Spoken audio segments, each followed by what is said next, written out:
salaamaaleykum famille Nera Info TV maa ngi leen di ziar bu baax a baax di jox ku nekkam wàccuwaayam di leen nuyu bu baax j'espère que yéen a ngi si jàmm comme ni ma koy defee saa su nekk rek sama jàmbaar lañ fi nekkal dañ leen di fekk ji baa ñu fekk si ñu kii ma toogal nag moom fekk ji ma ko ndax dafa mën a berne wax laay bañ léegi dama koy bàyyi rek mu daal di présenté wu wax mu mooy kan. salaamaaleykum mbokki internet yi ñuy seetaan à travers Nera TV man Momo l'athlète du Cheikh maa ngi leen di ziar bu bëree bëri di ziar aussi samay ñaari waajur di leen ñaanal ñu yàgg fi lool te wér di ci pataxul it di ñaanal sama sëriñ fam ne yàlla na fa ëppi ndam fa sëriñ Saliou seen béykat yi jërë ngeen jëf. ah yéen a ko déggandoo Momo.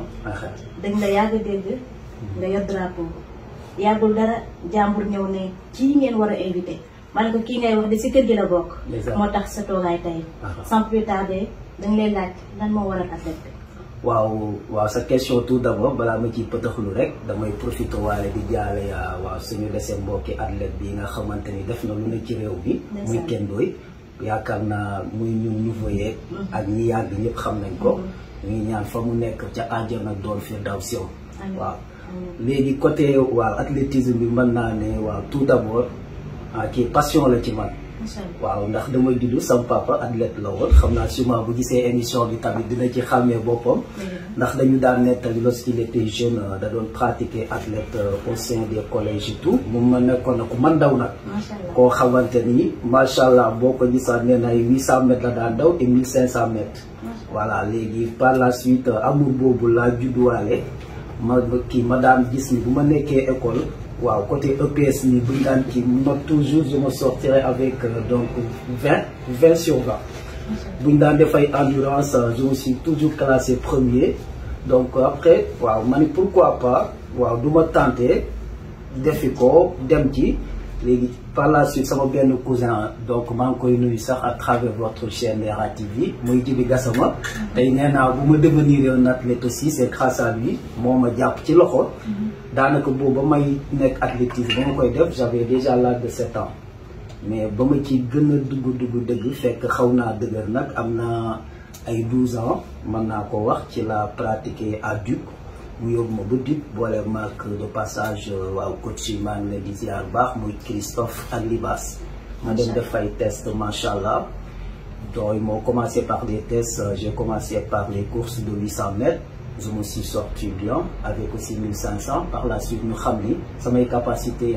je pouvais faire plus que 800 et donc 1500 ils m'ont dit pourquoi pas tu vas participer pour les 3000 mètres et 5000 mètres. macha allah après nous la commencé continuer. sama beneen question mooy lan moo la ci dugal. daanaka tontu nga ko. da nga gis sa papa di ci yëngu.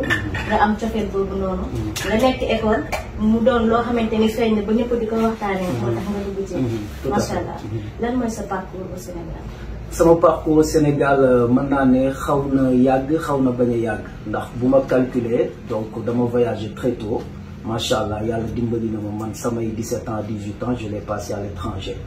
donc ce qui veut dire que mën naa ne yàgg na yàggul samay parcours nag dama daan dëgg yàlla participer marathon Sénégal yi ñu daan def comme FAG yooyu dama ci daan daw.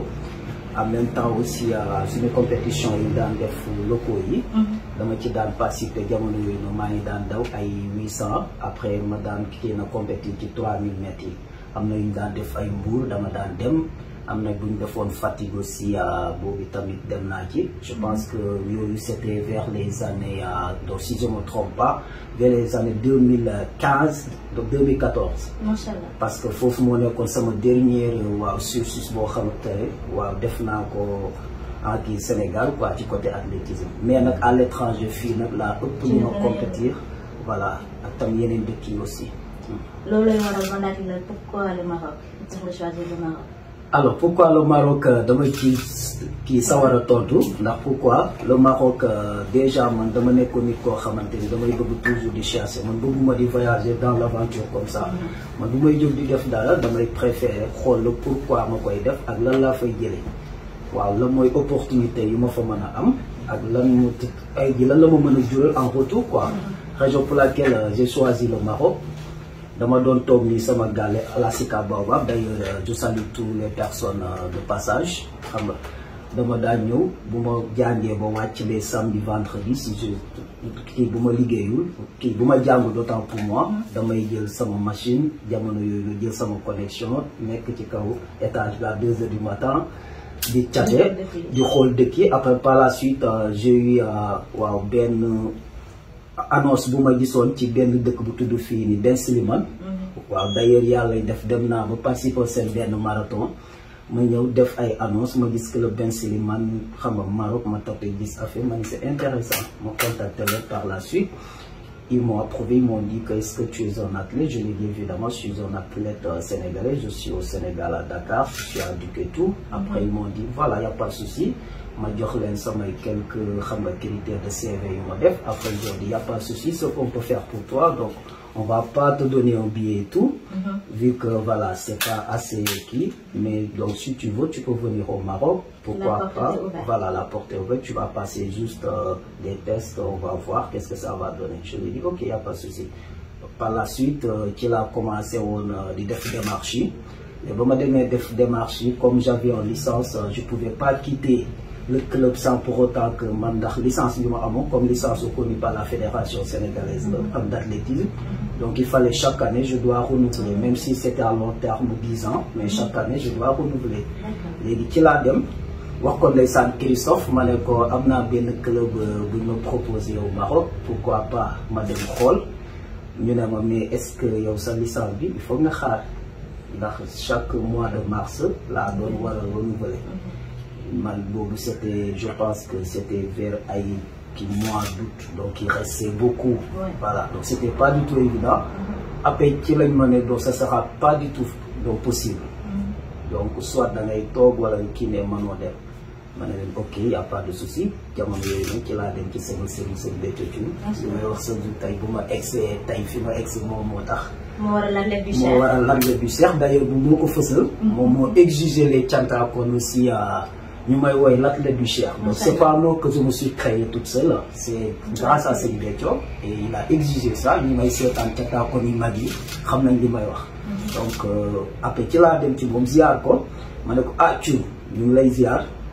mu ne ma ah sama athlète bi ndax moom ndeysaan daf mu bëgg ndax ndeysaan bu ma ñëwaan barke Sëñ Touba mbooloo mi ni mu rëy rëy li may wax chaque jour daf may jox sama wàccuwaay ndaxte moom mooy koo xamante ni day fekk ku tekkiwul dara mu yëkkati la aj la ba ci kaw, mooy fekk ku xeebu lool mu defal la nga doon quelqu'un. kon tey ji ñun cantaakoon yi waaw mën ñu ko fay ci waaw ci la ma ne yow doxalal. waaw comme ñee wax nañ la ni carrément mënagoo dem da ngay topp ndigal bàyyi ba lépp sotti heure renouvellement su jotee nga bàyyi nga bañ a dem. Après ci laa ko di jërëjëf Thioune ñu ngi sant bu baax. waaw c'était en 2015 jamono yooyu ma bàyyi ma toog ba licence bi passé ma commencé waa def samay démarches en fin 2015 ci laa ñëw nag Maroc pour kii participer fii nag ay compétition. Macha Allah. waaw. L'athlétisme, comment ça marche au Maroc? Alors, comment ça marche au Maroc? On peut dire que, à un moment donné, c'est un peu compliqué. Hein? C'est très compliqué. Déjà, pour qui intégrer ce club, c'est pas évident. Dama daan toog jamono yooyu noonu maa ngi dëkk Maarif dama daan toog tamit di chatter ci internet bi di xool ay club. Benn jour comme il est à Bourgogne, c'est pas loin de chez moi, c'est à Bourgogne, benn club waaw marocain la bu fi nekk privé. Ma def ay démarches en vendredi ma dem fa di leen ne leen man je suis un athlète ma woon leen sama kii photocopie licence et tout ñu xam ni carrément c'est un athlète. Après j'ai passé des tests et ils m'ont dit que le samedi tu vas venir à 10h. Je me suis déplacé à 10h le samedi pour faire des tests et puis par la suite j'ai reçu ces tests là. Ils m'ont dit après de commencer, ma waroon commencer avec un emploi du temps très compliqué à mon égard du moment où je sais j'étais en train de travailler un examen d'appel. Ouais, c'est pas du tout évident. Donc bañ ma joxee seen emploi du temps moo xool yow 5h du matin xam nga pour te préparer et waaw man c'est pas du tout facile. dara xëyul sotti faaw mu metti ma ne leen ok. Je vous garantis pas que je vais respecter cette heure-ci car actuellement je suis là pour le travail. Déjà l'athlétisme ne me paye pas encore, donc je ne peux pas me dépendre sur l'athlétisme.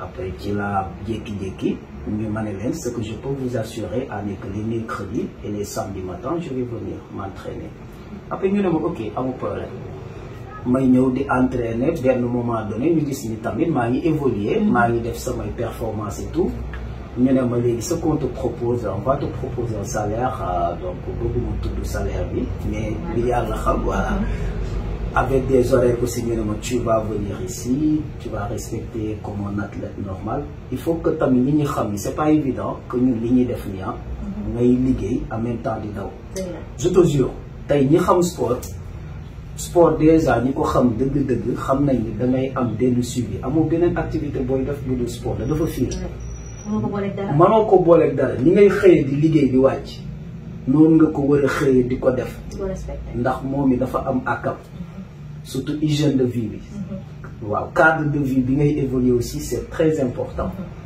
moo tax yooyu yëpp c'est très difficile pour man tey jii ma egsi fi ma egsi mën naa ko wax ndax dama daan toog wax dëgg yàlla liggéey bi damay wàcc fi may liggéey 9 heures de log laa am donc déjà avant ngay dem sur site il te faut déjà des préparations de 2 heures de temps le temps ngay dem déjà si tu cumules tout ça tu vas passer pratiquement 12 heures de temps yoo xamante ni ci mbedd bi nga koy def donc imagine tu peux pas venir à la maison xam nga te doucher wala te préparer de quoi manger pour après ne da ngay dawi qu'on se dise la vérité dafa metti donc benn moment dama doon jékki-jékki xam nga waaw craquer quoi di maanaam c'est difficile quoi bu ma koy wax voilà c'est tellement compliqué ndax tey bu ma egsee fii ñi may seetaan dëgg xam sama démb fii Maroc mën nañ xam ni yow déjà liggéey kese dafa métti dootal sa bopp nga war ci boole le sport c'est compliqué waaye c'est très compliqué vraiment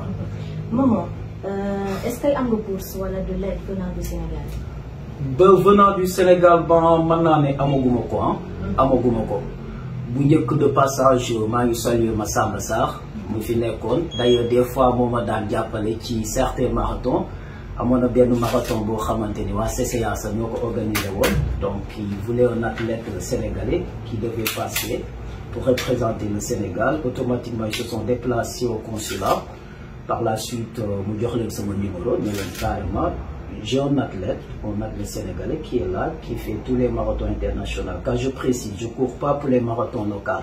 Moi, je participe à des marathons internationaux, sur le niveau international. Voilà. Moi, j'ai mon voyage au Chine, au Japon, en Turquie aussi, en Tunisie. Voilà, c'était pour le cadre des marathons internationaux. Après, tu l'as demandé, je participé au marathon, je me suis classé 6e. Vraiment, c'était à saluer. Il était sur les tribunes et tout. Il était fier de tout ça car j'ai porté le drapeau dignement. Je l'ai bien représenté comme un Sénégalais. Voilà. Donc, tu l'as participé au marathon pour 21 km la défense. C'est pas du tout évident. Ndax tolloon naa fay temps yoo xamante ni samay daal yi ma doon dawee dama ko bàyyi woon Sénégal comme tout début était difficile. dama daan jël sama daal yi may sansee laa daan jël di ko dawi jee te avec grâce à ça je m'en sortais kon sant yàlla tey bu yàlla defee bu ma egsi fii sans bourse sans dara mais toujours dem naa ba léegi bu may daw drapeau Sénégal day feeñ comme étant y a un athlète sénégalais d'ailleurs yéen da ngeen koy gis loolu fierté la moom la ñuy gis saa su nekk voilà tout à fait alors Momo képp ku jóg am nga wéeruwaay tamit nooy def pour génn si sans aide ni subvention. Alors sans aide ni subvention nu may def ba génn ci mooy tout d'abord man dama nekk nit koo xamante ni ñàkk jëriñu laa ma sa xamal donte macha allah juddu naa ci famille boo xamante ni ñu ngi sant bu baax. jàng ba mu jotee sama papa ñu ngi may dégg waaw école privée la ma mas a dugal. bañ na ba sama frère yi des fois sax ak sœurs yi dañuy ne sama papa man la gën a bëgg donc tey sama papa dafa ma jàngal loo xamante ni da ngay gëm sa bopp.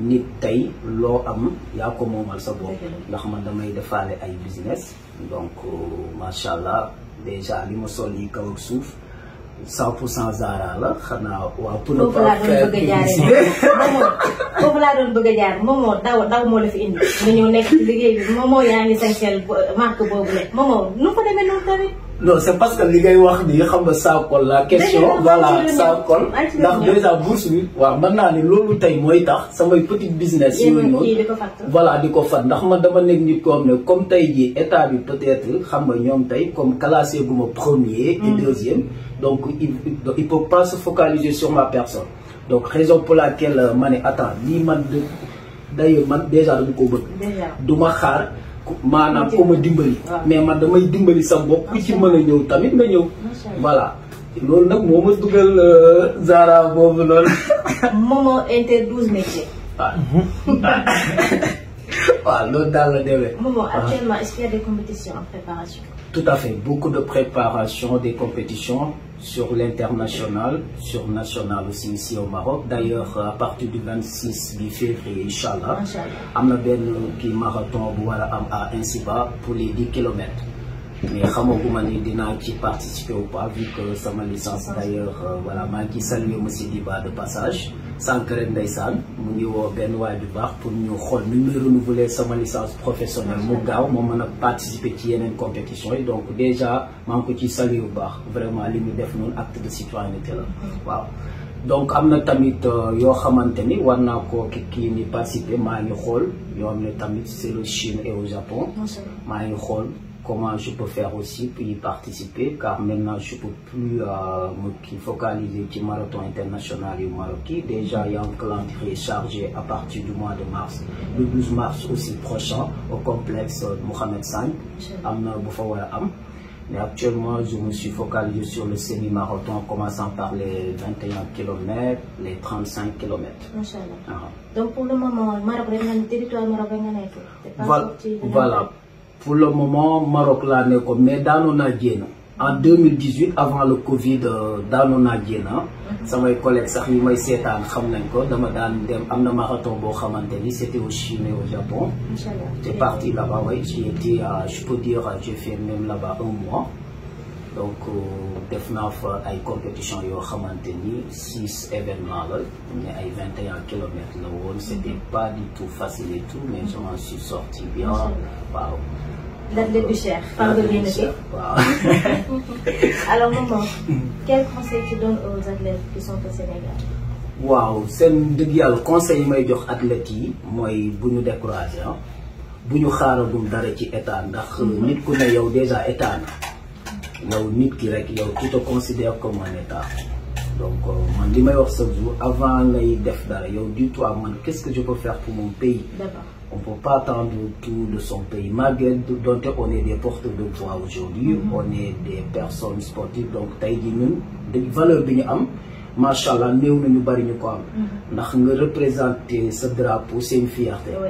kon ñooñu nga xamante ni ñu ngi ci athlétisme yi concernant sur donc Léopold Sédar Senghor wala ñu ngi Iba Mar Diop wala ñu ngi ci yeneen sous-région yi wala nekk sax pourquoi pas dans les universités wala les lycées di ci yëngu bu leen décourager gëm leen seen bopp.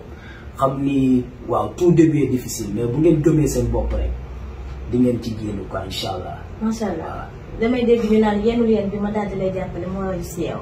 kon lépp li nga bëgg a def jugal dem ci ñu daal di lay fekk si. te di leen ñaan ngeen jàppale suñu jàmbaar bi la. Momo, quel est ton dernier mot? Alors sama dernier mot mooy maa ngi leen di jërëjëfalaat yéen ñëpp ndax mën naa ne première chaîne sénégalaise wala sénégalais bu fi am yéen la. yéen a ma njëkk a accordé interview tey jii kon yéen laay njëkk a déggee ba pare ndax bu leen neexoon du ngeen ko defar di nuyu aussi dëgg yàlla Matar Mboup tout récemment voilà c'est lui-même qui nous a touché le nom. Voilà tout à fait tout récemment il a bien contribué ci sama réussite pour l'univers des enfants voilà tout à fait donc moo publié gis nga ñi ngeen di gis ci site bi donc voilà c'est évident me citer nom. En même temps maa ngi nuyu ñëpp ñi nga xam di remercier ñëpp ñoo xam ne tamit jàpp nañ ci sama carrière ndax li may wax sa bu bëgguma tudd tur ndax boo nekkee nitu nit ñi mënoo di tudd ñëpp lu ko mooy boo fàttee rek waaw boo limee jub waaye daal maa ngi nuyu ñëpp dina Momo Faye l'athlète du Cheikh athlète Sëñ Béthio maa ngi leen di ziar di ñaan ñëpp nañ ma ñaanal ma gën a yokk ci carrière bi ba ma dem ba ñu may dégg fi ñuy dégg ñoom Bekele pourquoi pas ma romb ko waaw di jaajëfalaat ñëpp di leen merci beaucoup et à la prochaine inchallah sa yoon leer na bul tëj bu ragal waaye Momo yi may gis nii tamit yu yi nii tamit loo ci wax ah Ndera lii de mën naa ne instant yaa ngi duggaat ci beneen histoire. fan nga dugg ci. yii waaw bii comme li ma la waxoon rek bii moom. je pense que voilà c'est déjà mis. ndax maanaam marathon yi li ci neex mooy ñun athlètes yi dañuy bëgg di kii nii di bokk ci marathon yi car c'est pas donné à tout le monde. déjà xol bi rek ça joue. ñun li ñuy liggéey dafa metti mais bii nii c'était donc Agadir la woon loolu duma ko mas a fàtte. boo xoolee c'était kii nii Agadir 21 kilomètres la woon. bii tamit je me suis classé 6e aussi. waaw bii duma ko fàtte mukk marathon bu metti la woon car c'était difficile pour ma dem pour ma participer j'avais pas du tout assez de fonds. duma ko fàttaliku de passage man ci nuyuwaale waaw universel waaw allemand bi wan suñu universel bi jantaakoon yi bi je me rappelle moo ma ci daanaka jàppale woon ci passe bi déplacement yi ak même fi may daloon sax waaw bii nii mën naa ne voilà bii laa mujjee defa mooy tout récemment bi ma jël nii tout récemment muy 10 kilomètres 10e édition bu Casablanca bi waaw yii tamit yii la dama sélectionné juste yu Maroc yi. voilà yii tamit moom la Grand Prix international de Mohamed Dia. yii tamit c'était un Mohamed Dia tamit yooyu la daal comme yii rek ni nga ko gisee daal. waaw te xam naa ne yu bëri nga kër ga toog. non yu bëri je peux dire que ici au Maroc am naa fii pratiquement 20 médailles ah. macha allah am naa 20 médailles yoo xam ne fii surtout yii ma gën a marqué yëpp nag mooy ñaar yi. macha allah waaw.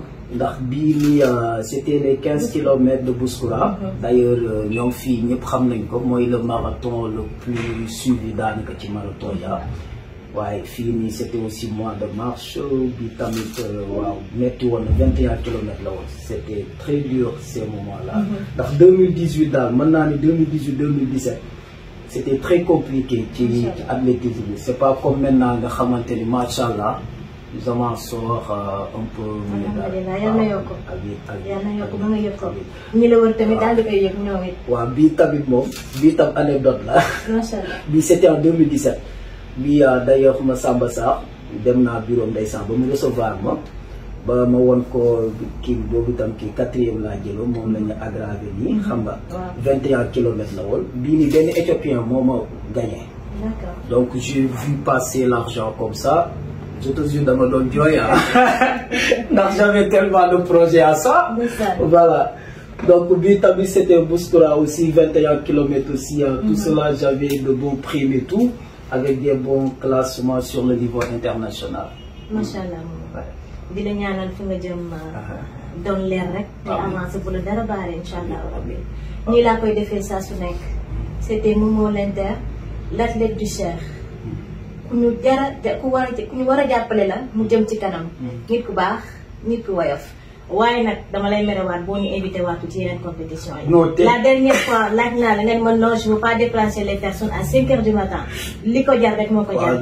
yow mets-nous au courant rek ci soir. deex la yéen kay naa leen mettre au courant bàyyi jégaluwaat tamit ñu leen ne waaw bu ñuy fàtte ci samay événement yi may def le 4 bii di ñëw le 4 mars. am nañu soirée boo xamante ne ono moo lay doon. ñu bëgg a liggéey ñoo ngi ci biir nekk leen ci biir. di nuyu tamit ñi ma àndal ñëpp waaw jërë ngeen jëf mbokki internet Neha TV. C'était Neha dans votre émission Médiambar.